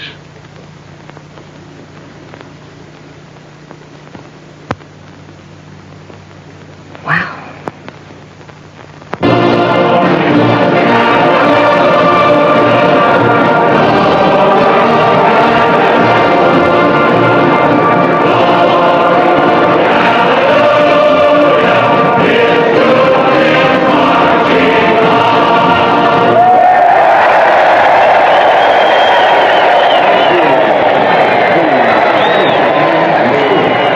The opening of the convention is hours off. The delegates are already pouring into the ballpark by the droves, with lunch baskets, banners, and petitions asking John Doe not to jump off any roof. But no matter how you look at it, it's still a phenomenal movement. These John Does, or the hoi polloi, as you've heard people call them, have been laughed at and ridiculed, but here they are, gay and happy, having traveled thousands of miles, their expenses paid by their neighbors, to come here to pay homage to their hero, John Doe. And in these days of wars and bombings, it's a hopeful sign that a simple idea like this can sweep the country. An idea based on friendliness, on giving and not taking, on helping your neighbor and asking nothing in return. And if a thing like this can happen, don't let any of your grumbling friends tell you that humanity is falling apart. This is John B. Hughes, signing off now and returning you to our main studio until 9 o'clock, when the convention will officially open. Oh, John, come in. Say, it's raining out a little. That's all right. It's good to see you. Sit down. Thanks.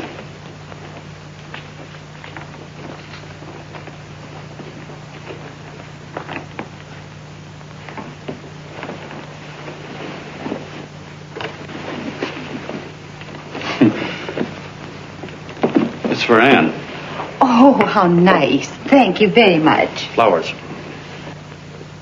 I'm terribly sorry she isn't here. She isn't? No, she just left. I'm surprised you didn't run into her. She went over to Mr. Norton's house. Oh. Did you want to see her about something important? Yeah, well, no, it'll wait. Say, he's a nice man, isn't he? Mr. Norton, I mean. He's done an awful lot for the...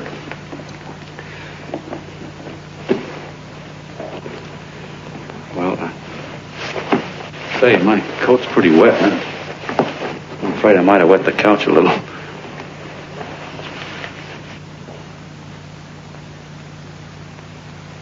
Well, I guess I'll see her at the convention later. Yes, of course. I'll see that she gets the flowers. Thanks. Good night, Mrs. Mitchell. Good night, John.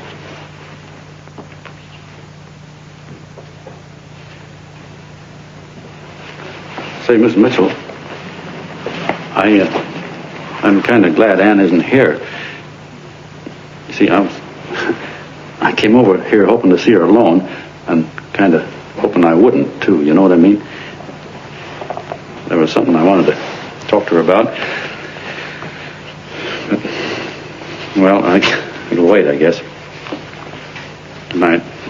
Good night, John. Say, look, Mrs. Mitchell, have you ever been married? I'm sure you have. Gosh, that's pretty silly. But I guess you must think I'm kind of batty. Oh, I guess I'd better be going at that. John, my husband said, I love you. Will you marry me? You did? What happened? I married him. Yeah, that's what I mean, see? It was easy as all that, huh? Uh-huh. Yeah, but look, Mrs. Mitchell. You know, I love Anne, and it's going to be awfully hard for me to say it. Because, well, you know, she's so wonderful. And, well, the best I ever was a Bush League pitcher. And, you know, I think she's in love with another man. The one she made up. You know, the real John Doe. Well, that's pretty tough competition. I bet you he'd know how to say it all right. With me, I get up to it and around it and in back of it, but I never get right to it. You know what I mean? So the only chance I've got is, well, if somebody could kind of give her a warning, sort of prepare her for the shock. You mean you'd like me to do it? Well, I was thinking that, yeah, you know, sort of break the ice. Of course I will, John. Gee, thank you, Mrs. Mitchell. Yeah, you're okay.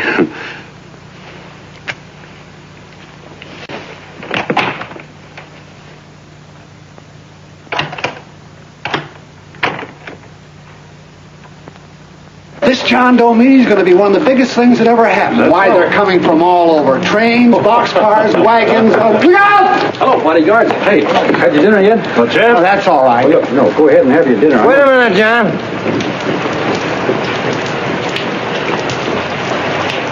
Hello, Mr. Connell. How are you, John? John, I want to have a little talk with you. What's the matter? Are you falling? Come on. Hey, boss. Oh, quiet. Say, tell me something. Did you read the speech you're going to make tonight? No, I never read the speeches before I make them. I get more of a kick out of it that way. It's just exactly what I thought. Beanie, go on down to the office, tell Pop to give you the speech. There's a copy on my desk. Gee whiz, boss, you know Mr. Norton told me not to leave him, not even for a minute. Go on. We'll be at Jim's bar up the street. You're a nice guy, John. I like you. You're gentle. I always like gentle people. Me, I'm hard.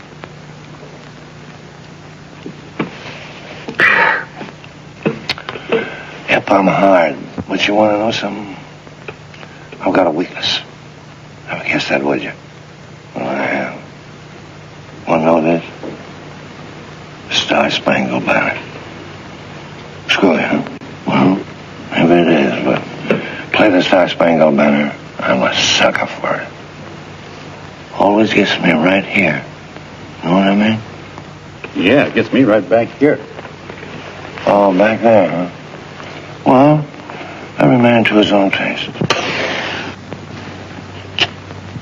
You weren't old enough. You weren't old enough for the World War, were you, Jim? No, of course not. No, you must have been just kidding. I was just ripe and raring to go. You know what my old man did when I joined up? He joined up, too. Got to be a sergeant. And here's a kick for you. We were in the same outfit. Funny, huh?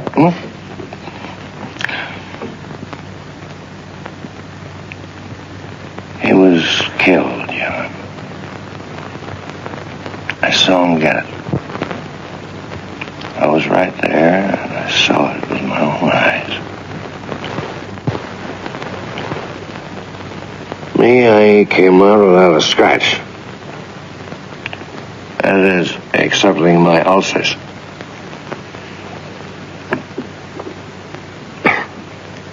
I should be drinking milk, you know. This stuff is poison. Hey, Tubby. Yes, Mr. Connell? What do you say, huh? All right. Yep, I'm a sucker for this country. I'm a sucker for the Star-Spangled Banner, and I'm a sucker for this country. I like what we got here. I like it. A guy can say what he wants and do what he wants without having a bayonet shoved through his belly. And that's all right, isn't it? You betcha. Yeah. Well, we don't want anybody coming around changing it, do we? No, sir. No, sir. And when they do, I get mad. I get boiling mad. Right now, John, I'm sizzling. I get mad for a lot of other guys besides myself. I get mad for a guy named Washington, and a guy named Jefferson, and Lincoln. Lighthouses, John. Lighthouses in a foggy world. You know what I mean? Yeah, you bet. Listen, pal.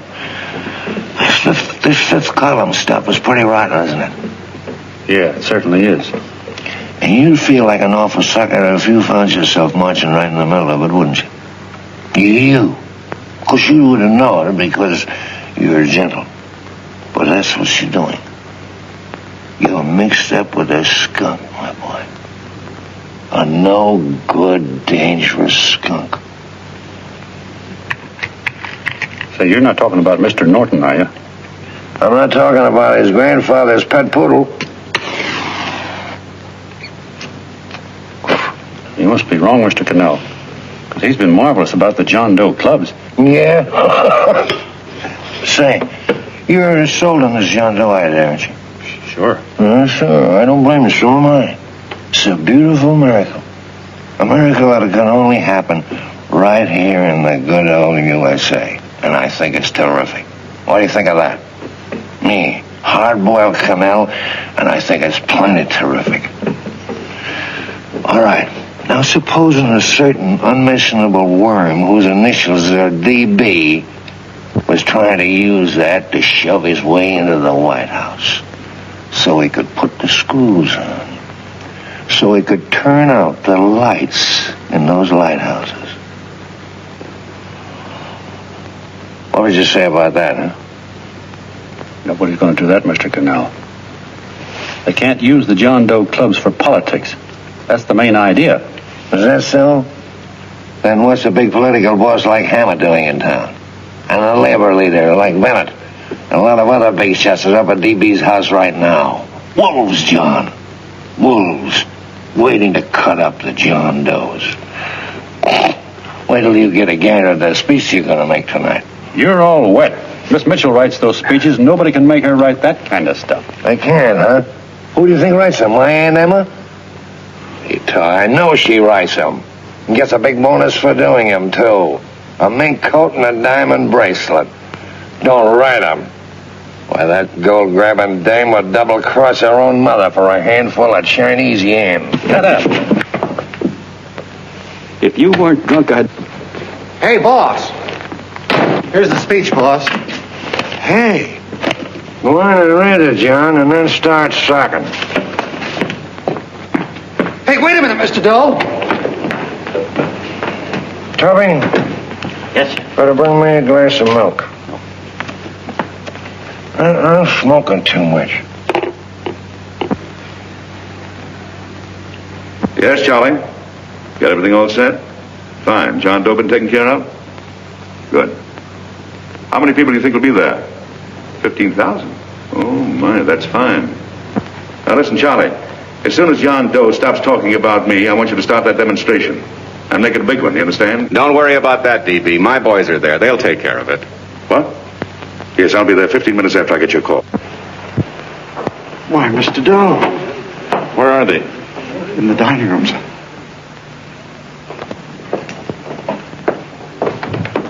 Now, gentlemen, I think we're about ready to throw that great big bombshell. Yeah, well, it's about time. Even a conservative estimate shows that we can count on anywhere between 10 and 20 million John Doe votes. Now, add to that the labor vote that Mr. Bennett will throw in, and the votes controlled by Mr. Hammett and the rest of you gentlemen in your own territories, and nothing can stop us. As I said before, I'm with you, providing you can guarantee the John Doe vote. Don't worry about that. You can count on me on one condition. Little Bennett's got to be taken care of. Didn't I tell you that everybody in this room would be taken care of? My agreement with you gentlemen stands. I'm with you, DB, but I still think it's a very daring thing we're attempting. These are daring times, Mr. Barrington.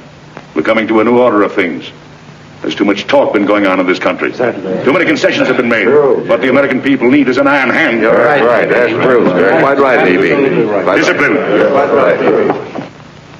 And now, may I offer a little toast to Miss Ann Mitchell? The brilliant and beautiful lady who is responsible for all this. Mr. Norton, I'd like to talk to you alone for a minute. Oh, Miss Mitchell has something to say to us. That's fine.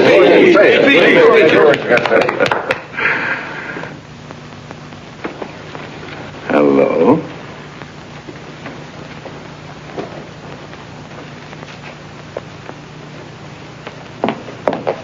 John, I'm so glad to see you. I was terribly worried. Did you write this? Yes, I did, John, but I had no idea what was going on. You didn't? No. That's a swell bracelet you're wearing. John, why aren't you at the convention?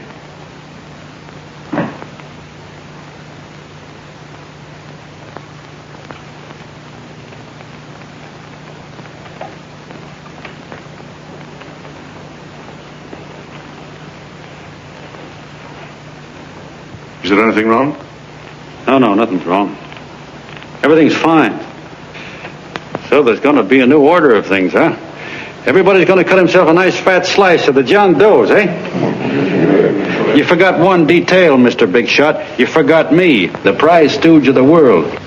Why, if you or anybody else thinks he's going to use the John Doe clubs for his own rotten purpose, he's going to have to do it over my dead body. Oh, hold on a minute, young man. Hold on. That's rather big talk. I started the John Doe clubs with my money. And I'll decide whether or not they're being properly used. No, you won't. You're through deciding anything. And what's more, I'm going down to that convention and I'm going to tell those people exactly what you and all your fine feathered friends here are trying to cook up for them. And I'm going to say it in my own words this time. Stop it, You ruined us, Stevie. Wait a minute, fella. My uncle wants to talk to you. Listen to me, my son. Before you lose your head completely, may I remind you that I picked you up out of the gutter and I can throw you right back there again? You've got a nerve accusing people of things. These gentlemen and I know what's best for the John Does of America, regardless of what tramps like you think. Get off that righteous horse of yours and come to your senses. You're the fake. We believe in what we're doing. You're the one that was paid the 30 pieces of silver. Have you forgotten that? Well, I haven't. You're a fake John Doe, and I can prove it. You're the big hero that's supposed to jump off tall buildings and things. Do you remember? What do you suppose your precious John Does will say when they find out that you never had any intention of doing it, that you were being paid to say so? You're lucky they didn't run you out of the country. And with the newspapers and the radio stations that these gentlemen control, we can kill the John Doe movement deader than a doornail. We'll do it, too, the moment you step out of line. Now, if you still want to go to that convention and shoot your trap off, you go ahead and do it.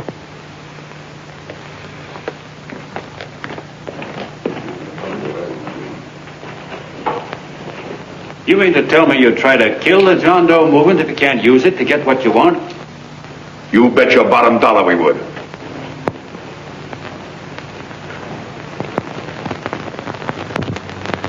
Well, that certainly is a new low.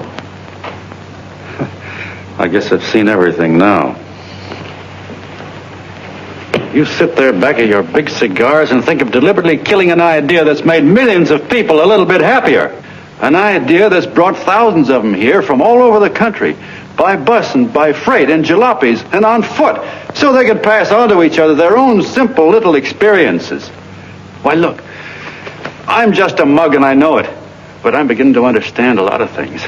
Why, your type's as old as history. If you can't lay your dirty fingers on a decent idea and twist it and squeeze it and stuff it into your own pocket, you slap it down. Like dogs, if you can't eat something, you bury it.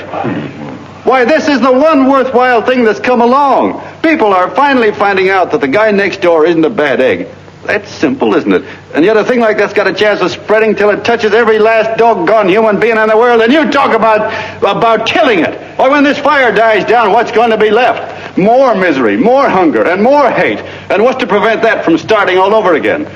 Nobody knows the answer to that one, and certainly not you with those slimy, bollocked-up theories you got. The John Doe idea may be the answer, though. It may be the one thing capable of saving this cockeyed world, yet you sit back there on your fat, hulks and tell me you'll kill it if you can't use it. Well, you go ahead and try. You couldn't do it in a million years with all your radio stations and all your power, because it's bigger than whether I'm a fake. It's bigger than your ambitions, and it's bigger than all the bracelets and fur coats in the world. You bet it is, John. And that's exactly what I'm going down there to tell those people.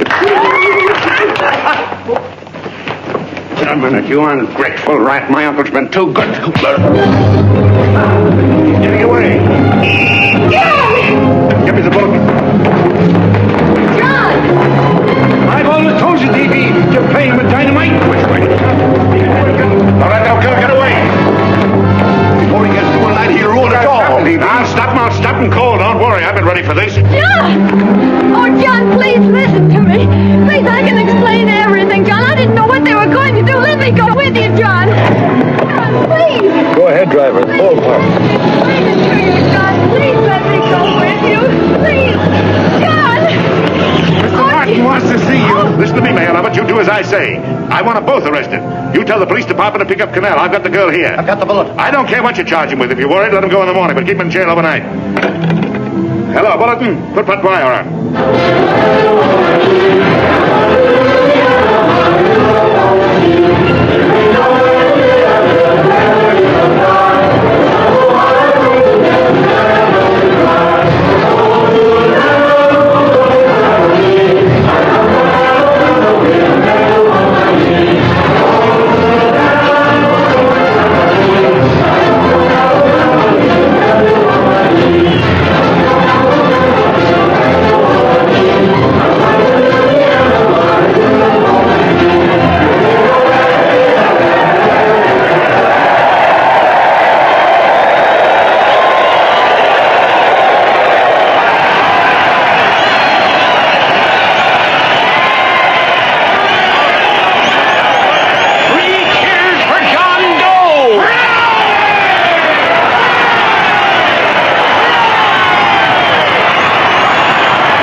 Ladies and gentlemen, let us have a moment of silent prayer for the John Does all over the world, many of whom are homeless and hungry.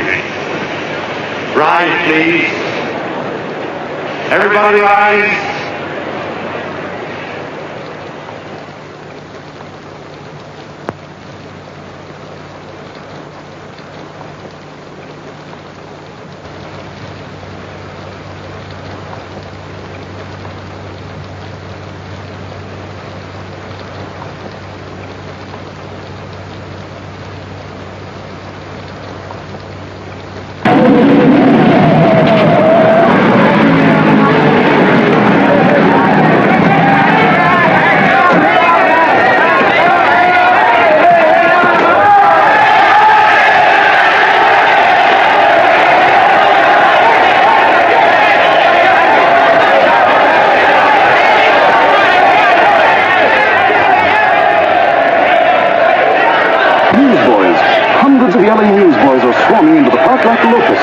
John Doe's a fake.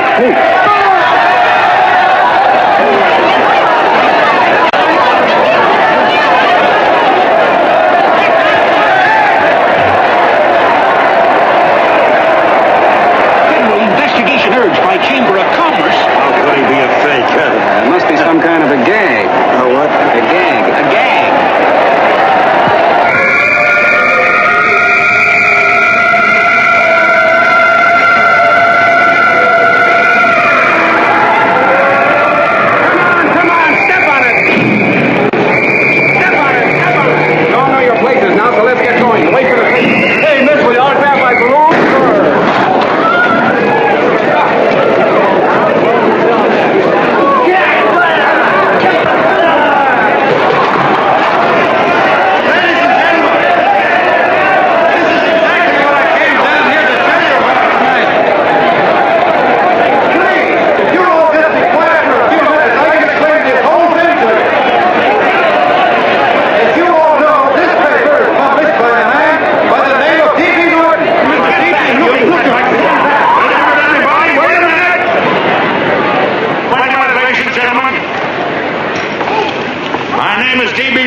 You all know me. I accuse this man of being a faker. We've been taken for a lot of suckers, and I'm the biggest of the lot. I spend a fortune backing this man in what I believe to be a sincere and worthy cause, just as you all did. And now I find out it's nothing but a cheap racket cooked up by him and two of my employees for the sole purpose of collecting dues from John Does all over the country. That's a lie. It's not a lie. Nickels and dimes to stuff into their own pockets. You can read all about it in the newspapers there. That's a lie. Listen, Don't believe what? This man had no intention of jumping off the top of a building. He was paid to say so. Do you deny that? That's got nothing to do with it. Were you paid for it or weren't you? Yes, I was paid, but there And what about the suicide note? You didn't write that either. What difference Did you write it or didn't you? No, I didn't write it. Now, you bet your life you didn't. You look in your papers, ladies and gentlemen, and you'll find Miss Mitchell's signed confession that she was the one who wrote it. Listen, folks, it's a fact that I didn't write the letter. There you see, he admits it. You're a fake John Doe. For what you have done to all these good people, they ought to run you out of the country. And I hope they do it.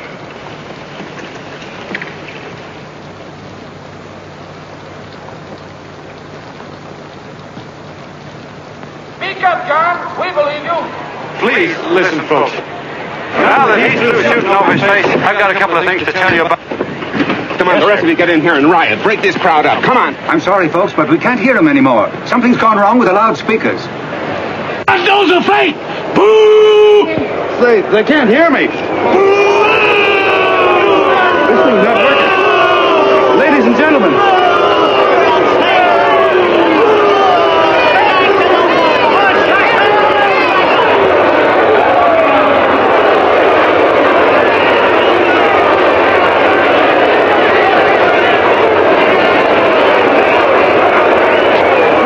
This thing's bigger than whether I'm a fake. Look, Greg, you believe me, don't you? Sure. I believe you. Walking my legs off, digging up 5,000 signatures for a phony. Well, there you are, Mr. Doe. 5,000 names asking you not to jump off any roof. It makes no difference, Bert. The idea's still good. We don't have to give up our club. Yeah, well, you can have it. They're starting to throw things. Somebody's going to get hurt. I'm afraid it'll be John Doe. Listen to that mob. I'm gonna go to him. All right, lady. Hey, let you off. Let me go. I want to go to him. Oh, please. Please let me go. They're crucifying him. I can help him. Sorry, sister, we got orders to hold. Orders from who? Can't you see it's a framer? Oh, what they won't let me go. They won't let me go. Listen, folks. You gotta listen to me, everybody. And I'm jungle, you hobo. Just another racket. Stick to your clubs. We've been fed baloney so long we're getting used to it.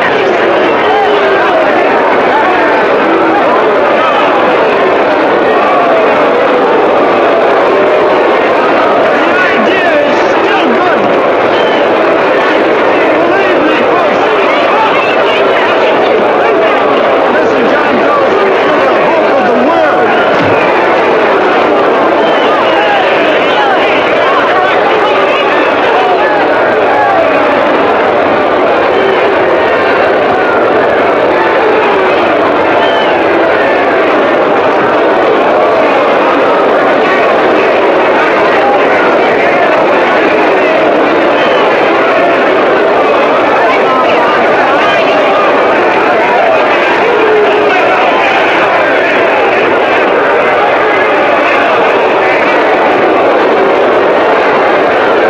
Yes, finally managed to get him out of the park.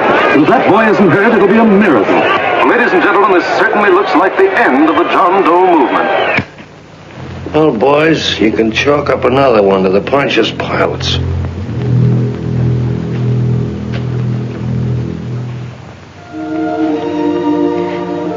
I should have been there. I could have helped him.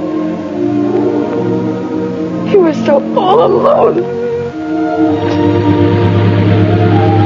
Thought I was going to be mighty ashamed of ourselves after tonight. We certainly didn't give that man much of a chance.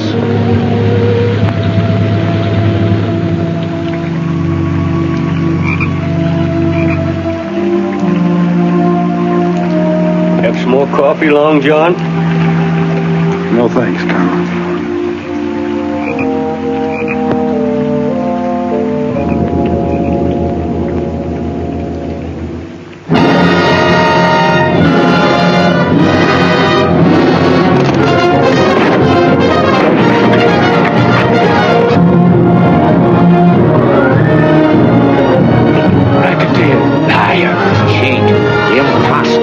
such a jump. Christmas Eve at midnight. Bye, Mr. Doe. You're a wonderful man. And God bless you, my boy. Now get in there and catch. Fake John Doe, and I can prove it. You're the big hero who's supposed to jump off tall buildings and things. Do you remember? What do you suppose your precious John Does will say when they find out that you never had any intention of doing it, that you were being paid to say so? Christmas Eve at midnight. Silent night, holy night, shepherds quake at the sight, glory stream from heaven afar. Merry Christmas, son. Merry Christmas. Christ the Savior is born. Christ the Savior is born. Thank you, sir.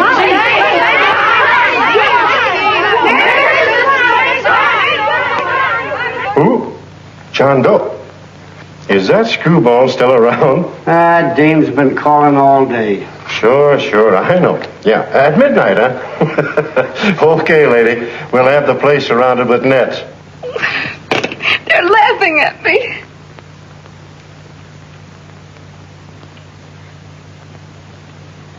You're a sick girl, Ann. You better take it easy. Whom are you calling now?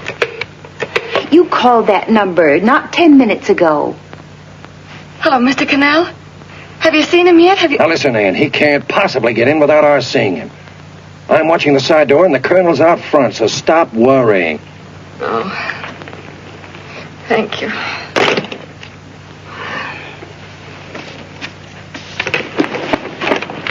What, Ann? Ann, don't be foolish. If this isn't the craziest, the battiest, the looniest wild goose chase I ever heard of. Shut up, Bert. Sourpuss is right. Yeah, well, if he is, I'm a banana split. That man is going to be on that roof. Don't ask me how I know. I just know, and you know it as well as I do. Sure. I'd like to believe in fairy tales, but a guy that's a fake isn't going to jump off any roof. I don't think he was any fake, not with that face. And anyway, what he stood for wasn't a fake. Okay, honey, okay.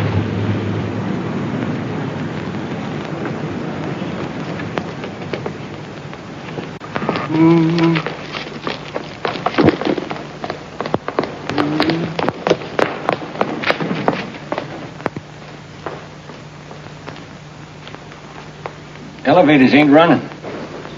Colonel, You shouldn't get out of bed, miss. has he been here?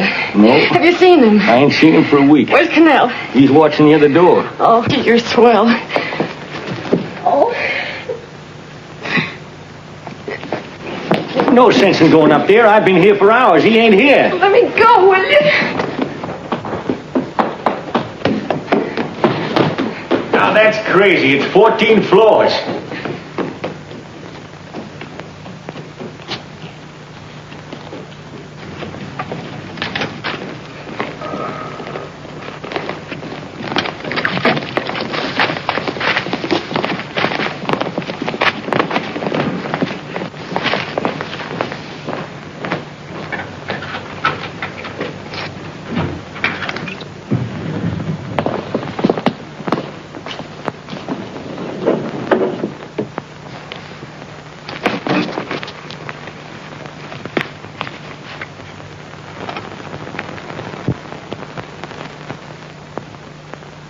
As far as the elevator goes, we got to walk up to the tower.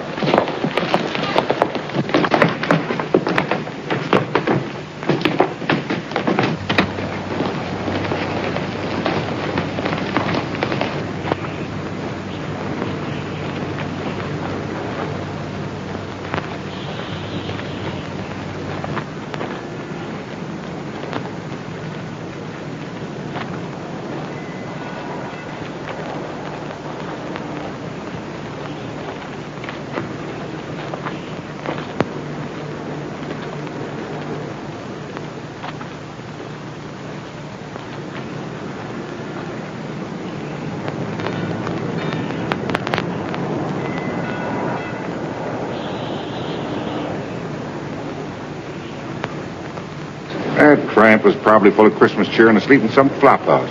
Let's go. I've got to decorate my tree.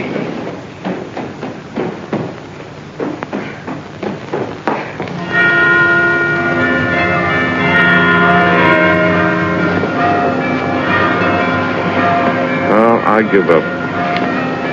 I don't know what gave us the idea that we'd attempt anything like this. I guess you're right. I'm afraid the joke's on us. Let's go. I hope nobody finds out we've been here.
I wouldn't do that if I were you, John.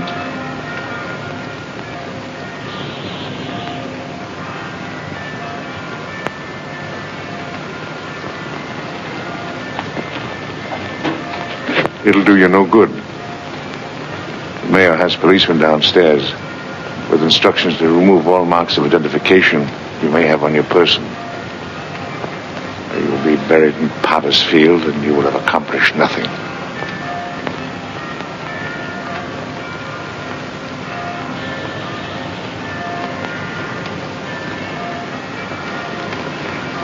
I've taken care of that. I've already mailed a copy of this letter to Mr. Cannell. John, why don't you forget this foolishness? Stop right where you are, Mr. Norton, if you don't want to go overboard with me.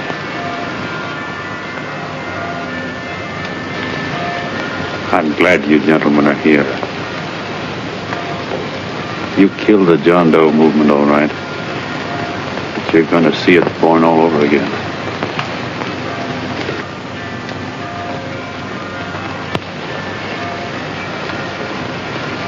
Now take a good look, Mr. Norton. John! John! Oh, John, no, I won't let you. I love you, darling. Oh, please don't give up. We'll start all over again. Just you and I. It isn't too late. The John Doe movement isn't dead yet. You see, John, it isn't dead or they wouldn't be here. It's alive in them. They kept it alive by being afraid of. That's why they came up here. Oh, darling. Sure, it should have been killed. It was dishonest. But we can start clean now. Just you and I. It'll grow, John, and it'll grow big because it'll be honest this time. Oh, John, if it's worth dying for, it's worth living for. Oh, please, John. Oh, please, God, help me. John, look at me. You want to be honest, don't you? Well, you don't have to die to keep the John Doe idea alive. Someone already died for that once. The first John Doe. And he's kept that idea alive for nearly 2,000 years.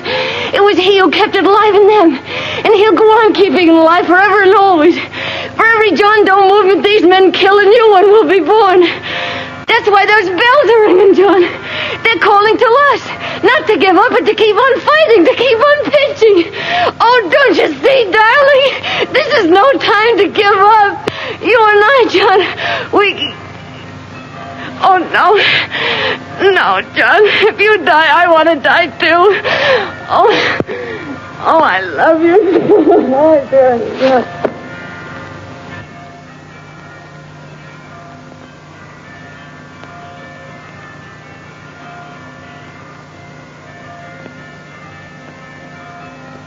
Mr. Doe, you don't have to...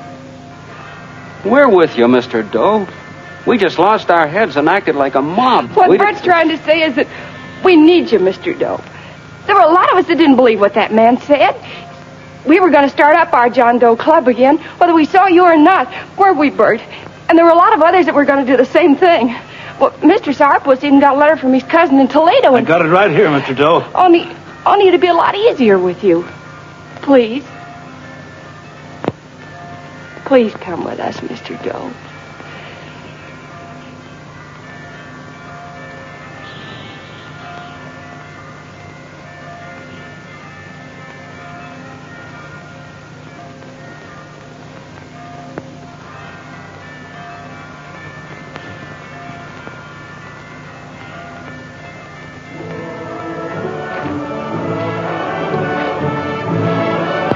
Long John. Mr. Doe. Here, we'll help you with it. She'll be all right. Mr. Doe, take her right down to the car. And right up. Look, we got a car right down to where it is. Leon Norton, the people. Try and lick that.